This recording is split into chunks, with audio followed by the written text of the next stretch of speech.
Hello food lovers from around the world, welcome to my channel. Today we will make these amazing sourdough bagels. You know those perfectly chewy yet soft on the inside bagels? They can easily be made at home. I will show you how. This is a beginner's recipe that doesn't require any special equipment, ingredients or techniques. So let's get started. In the evening before going to sleep, we will make our dough and allow it to slowly proof overnight. So let's say on a Friday evening.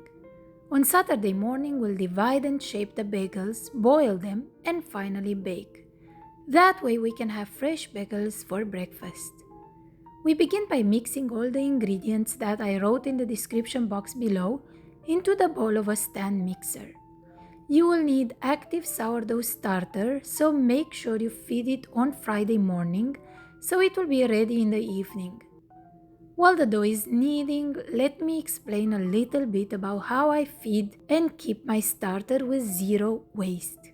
I always have a little leftover one in the fridge waiting to be awakened.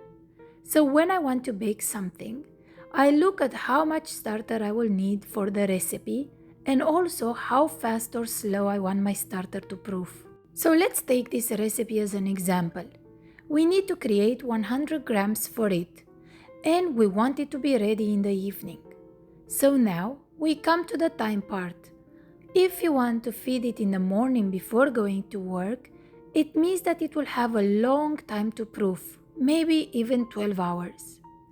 So we will use a very little amount of starter from the fridge, about 10 grams, and the rest equal amounts of water and flour, 60 grams of water and 60 of flour. This will give us a total of 130 grams of starter. We will use 100 in the recipe and keep the extra 30 grams in the fridge for next time. If you are home and have time, then you can feed the starter around 1 p.m. and use equal amounts of starter, water and flour, so 40 grams each. That will give you 120 grams in the end, and it will rise faster since it has more starter to begin with. I hope that makes sense. This way you will never need to discard any starter and waste your ingredients. Back to our recipe. The dough has kneaded for about 15 minutes and it is nice and pliable, not sticky at all since it's low on hydration. We form it into a ball and put it in a proofing container, cover overnight for 8 to 10 hours. I like to use these straight wall plastic ones and put a rubber band around to be able to see how much it proofed by morning. And just look at it. It almost tripled in size and shows clear signs of fermentation, those tiny little bubbles. Now we dump the dough on the work surface and then we weigh it. We divide it into 8 equal pieces. I use a scale as I want all of them to be exactly the same size. If you're not a perfectionist like I am, then you can just divide them by feel. We take the pieces one by one and make them into smooth balls, as uniform as we can. We cover them with a towel and allow to rest for 15 minutes. Now it's shaping time. To shape the bagels the easy way, we poke a hole in the middle of the ball and gently stretch it until it gets bigger than what you would normally want for the final bagel. The reason is that once they proof and bake, they will puff up and the hole will shrink and even close if it's not big enough. So make it bigger. When they are all done, cover again and allow to proof at room temperature until puffy, 30 minutes to an hour. While we wait on them, we prepare our water bath.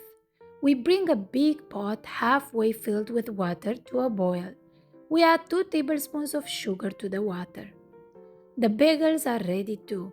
Gently press on them to feel if they have puffed up, like this. You will also need a pan with a cooling rack to drain the bagels after you boil them. So get it ready now. We put a few bagels in our pot, making sure they have enough space. The fact that they are floating, it's a proof that they have properly risen and are filled with tiny trapped air bubbles. We boil them for 1 to 2 minutes per side. Boiling them is what gives them their chewiness, so don't skip this step. Now, if you feel that I've earned it, take a moment to like, share, subscribe, and leave me a comment below. We take them out on the cooling rack and allow them to drain for a few minutes while we boil the other ones. While still hot, we want to dip them in the toppings. The choices here are unlimited: seeds, cheeses, jalapenos.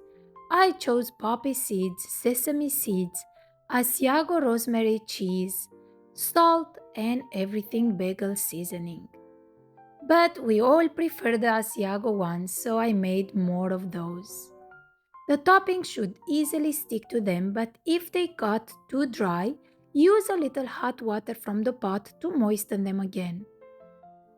We arrange them on a baking sheet and bake in a preheated oven at 425 degrees Fahrenheit for about 25 minutes or until golden brown.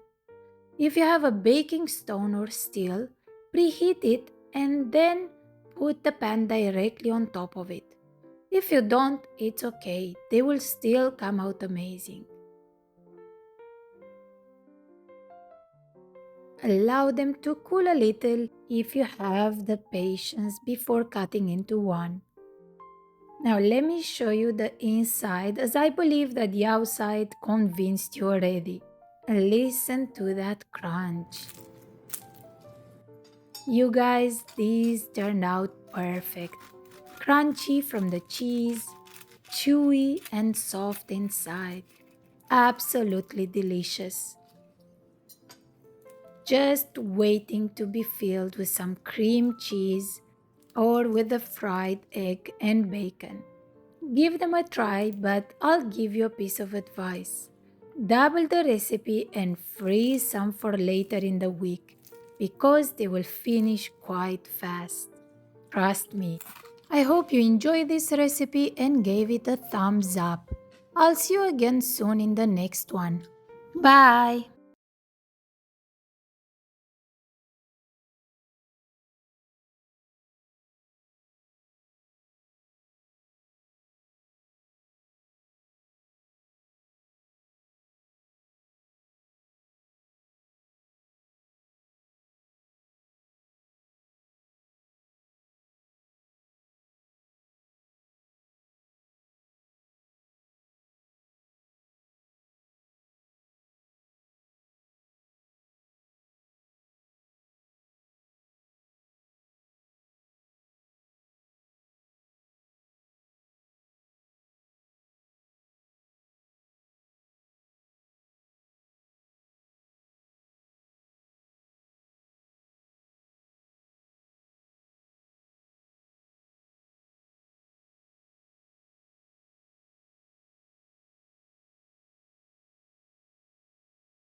Thank you for joining me today. I'll see you next time. Bye.